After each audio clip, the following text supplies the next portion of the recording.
Welcome. आज का अपना चैप्टर है ह्यूमन रेस्पिरेटरी सिस्टम।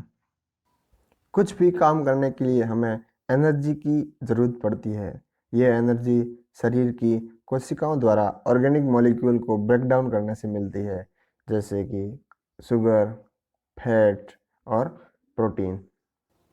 नेक्स्ट बात करते हैं ऑर्गेनिक मॉलिक्यूल के ब्रेकडाउन के प्रोसेस के दौरान कोशिकाएं यानी सेल्स कंटिन्यूअसली ऑक्सीजन यूज करती है और CO2 जो कि हार्मफुल है उसे बॉडी से रिलीज कर देती है।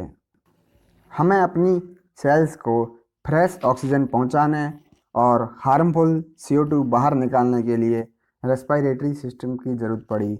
हम इसके थ्रू ऑक्सीजन इंस्पायर करते हैं और CO2 एक्सपायर करते हैं। इन दोनों को कंबाइनली ब्रीथिंग बोलते हैं। और हाँ, इसके साथ ही ऑर्गेनिक मॉलिक्यूल को ब्रेक डाउन करना और उससे एनर्जी प्रोड्यूस करने के प्रोसेस को हम बोलते हैं रेस्पिरेशन। ब्रीथिंग की मैकेनिज्म ऑर्गेनिज्म के हैबिटेट और लेवल ऑफ ऑर्गेनाइजेशन के बेसिस पर अलग अलग होती है। लोअर इन्वर्टिब्रेट्स की बात करते हैं, जैसे कि स्पंज, सीलेंट्रेट्स एंड फ्लैटवर्म। इनमें सिंपल डिफ्यूजन के थ्रू बॉडी सरफेस से ब्रीथिंग होती है, जबकि कुछ इंसेक्ट्स जैसे कॉकरोच और कुछ एनिलिड्स जैसे अर्थवर्म। कॉकरोच में ये ट्रैकियल ट्यूब्स प्रेजेंट होती है जिन्हें ट्रैकीज भी कहते हैं, और अर्थवर्म में होती है मॉइस्ट स्किन जिसके थ्रू वो रेस्पिरेशन करते हैं।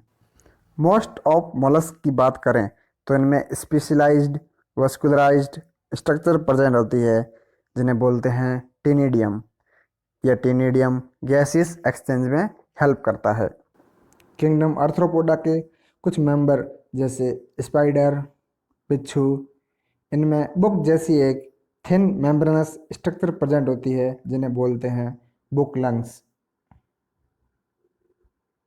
और हायर वर्टिब्रेट्स में वेस्कुलराइज्ड बैग प्रेजेंट होते हैं जिन्हें बोलते हैं लंग्स, जबकि कुछ वर्टिब्रेट्स जैसे पाइजेज इनमें गिल्स प्रेजेंट होते हैं, और एम्फीबियंस, रेप्टाइल्स और एव्स और मैमल्स इनमें लंग्स प्रेजेंट होता है।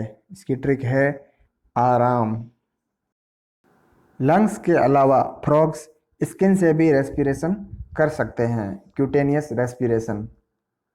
सभी एनिमल्स की बात करें तो क्लास मैमल्स में most developed respiratory system present होता है। ह्यूमन में रेस्पिरेटरी सिस्टम में कुछ ऑर्गन्स प्रेजेंट होते हैं जैसे respiratory tracts and lungs.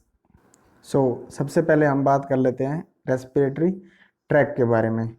Respiratory track के मेन कंटेंट होते हैं nose, pharynx, larynx, trachea and bronchi. Nose cartilage और बोन दोनों से मिलकर बना होता है। इन्हेलेशन के दौरान जो एयर नॉस्ट्रिल से अंदर आती है, नोज उसको वार्म, मॉइस्टन और फिल्टर करता है। नोज के बाद इंस्पायर्ड एयर नेसल चैम्बर से होते हुए फेरिंग्स रीजन में पहुंचती है। फेरिंग्स रीजन एक कॉमन पाथवे है फूड और एयर दोनों के लिए। फर्दर ग्लोटिस से होते हुए लैरिंग्स और लैरिंग्स से होते हुए ट्रेकिया में पहुंचती है। लैरिंग्स एक कार्टिलेजिनस बॉक्स है, इसमें ये चारों कार्टिलेज प्रेजेंट होते हैं। फोनेशन में हेल्प करने के कारण इसे साउंड बॉक्स भी बोलते हैं। विंड पाइप की ओपनिंग ग्लोटिस एक थिन कार्टिलेजिनस फ्लैप से कवर होती है जिसे एपिग्लोटिस बोलते हैं। एपिग्लोटिस का मेन फंक्शन होता है फूड को लैरिंग्स में जाने से रोकना। नेक्स्ट है ट्रेकिया। ट्रेकिया एक ट्यूबुलर पैसेज है जिसके थ्रू एयर एटमॉस्फेयर से होकर लंग्स तक पहुंचती है। ट्रेकियम में C shaped cartilaginous ring present होती है। ट्रेकिया फिफ्थ थोरैकिक वर्टिब्रे के लेवल पे दो प्राइमरी ब्रोंकाई में डिवाइड होती है। फर्दर हर प्राइमरी ब्रोंकाई सेकेंडरी ब्रोंकाई और टर्सरी ब्रोंकाई में डिवाइड होती है, और लास्ट में ये टर्मिनल ब्रोंक्यूल्स पर एंड होती है। फर्दर ये टर्मिनल ब्रोंक्यूल्स एक डक्ट में ओपन होते हैं जिन्हें बोलते हैं एल्यूलर डक्ट। ये एल्यूलर डक्ट फाइनली एक टिनी वेस्कुलराइज्ड स्पंजी स्ट्रक्चर में एंड होती है जिन्हें बोलते हैं एल्यूलाई। एडल्ट ह्यूमन के लंग्स में नियरली 600 मिलियन एल्यूलाई प्रेजेंट होती है। हर एल्यूलाई एक थिन और फ्रेजाइल ब्लड कैपिलरी से कवर होती है जो कंबाइन होकर एक वेन का निर्माण करती है जिसे बोलते हैं पल्मोनरी वेन। ये पल्मोनरी वेन ऑक्सीजनेटेड ब्लड को लंग्स से हार्ट तक पहुंचाती है। दूसरी होती है पल्मोनरी आर्टरी जो डीऑक्सीजनेटेड ब्लड को हार्ट से लंग्स तक पहुंचाती है। ब्रोंकाई, ब्रोंक्यूल्स और एल्यूलाई मिलके लेफ्ट लंग और राइट लंग का निर्माण करती है। लेफ्ट लंग्स में 2 लोब होती है और साइज में थोड़ा छोटा होता है क्योंकि इसके एक खोपचे में हार्ट प्रेजेंट होता है, जबकि राइट लंग्स के 3 लोब होती है और ये साइज में लेफ्ट लंग्स से बड़ा होता है। लंग्स की लोब्स इलास्टिक और स्पंजी होती है। ध्यान रखना इसमें कोई मसल्स प्रेजेंट नहीं होती है। लंग्स की सरफेस पे 2 मेम्ब्रेन प्रेजेंट होती है, आउटर प्लूरल मेम्ब्रेन और inner pleural membrane. Outer pleural membrane जो कि थोरेसिक कैविटी के डायरेक्ट कांटेक्ट में होती है, और अगर इनर प्लूरल मेम्ब्रेन की बात करें तो ये लंग्स सरफेस से डायरेक्ट कांटेक्ट में होती है। दोनों मेम्ब्रेन के बीच के स्पेस को प्लूरल कैविटी बोलते हैं। इस कैविटी में प्लूरल फ्लूइड प्रेजेंट होता है। प्लूरल फ्लूइड का मेन फंक्शन होता है शॉक एब्जॉर्ब करना, एक्सपेंड और कॉन्ट्रैक्ट के टाइम पे लंग्स को डैमेज होने से बचाना। Lungs air tight thoracic cavity में प्रेजेंट होते हैं। लंग्स के ठीक नीचे एक थिक मेम्ब्रेनस स्ट्रक्चर प्रेजेंट होती है जो कि थोरेसिक कैविटी को एब्डोमिनल कैविटी से अलग करती है, जिसे बोलते हैं डायफ्राम।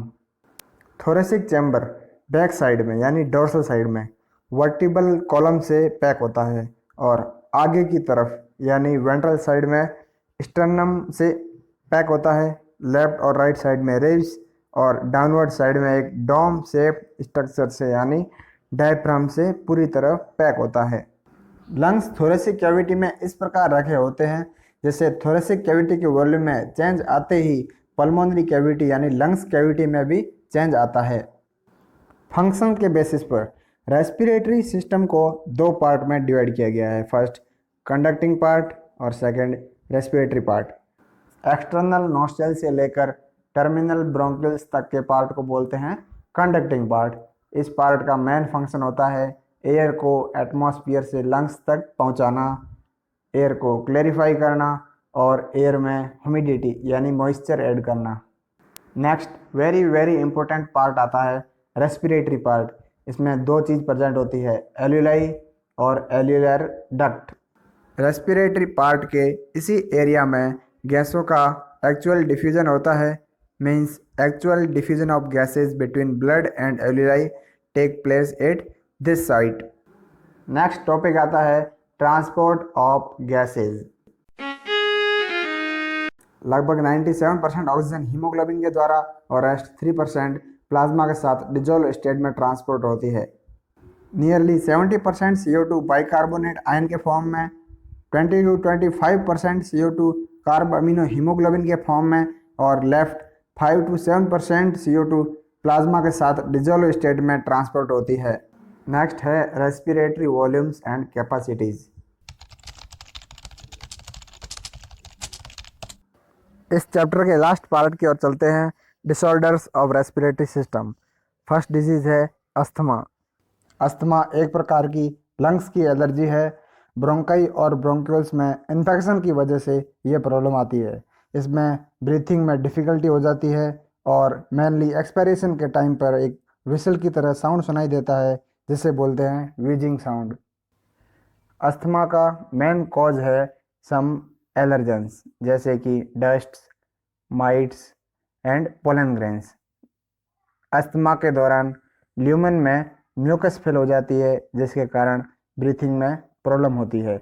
ल्यूमेन को वाइड करने के लिए हम इनहेलर का यूज़ करते हैं जिसमें साल्ब्यूटामोल या एल्ब्यूटेरॉल प्रेजेंट होता है। नेक्स्ट डिसऑर्डर है एम्फाइसीमा। एम्फाइसीमा एक क्रॉनिक डिसऑर्डर है। इस डिसऑर्डर में लंग्स के अंदर प्रेजेंट एल्यूलाई वॉल का रेस्पिरेटरी सरफेस एरिया डिक्रीज हो जाता है। एम्फाइसीमा का मेन कारण आप सब जानते ही हैं, सिगरेट स्मोकिंग। आगे देखते हैं स्मोकिंग के इफ़ेक्ट। कार्बन मोनोऑक्साइड और हाइड्रोजन साइनाइड जैसी हार्मफुल गैसेज इस स्मोक में प्रेजेंट होती हैं। कार्बन मोनोऑक्साइड एक कलरलेस ऑडरलेस गैस है जो सिगरेट बर्निंग के टाइम पे रिलीज होती है। नेक्स्ट डिजीज़ आती है सिस्टिक फाइब्रोसिस। यह एक जेनेटिक डिसऑर्डर है। इस डिजीज़ में कई ऑर्गन अफेक्ट होते हैं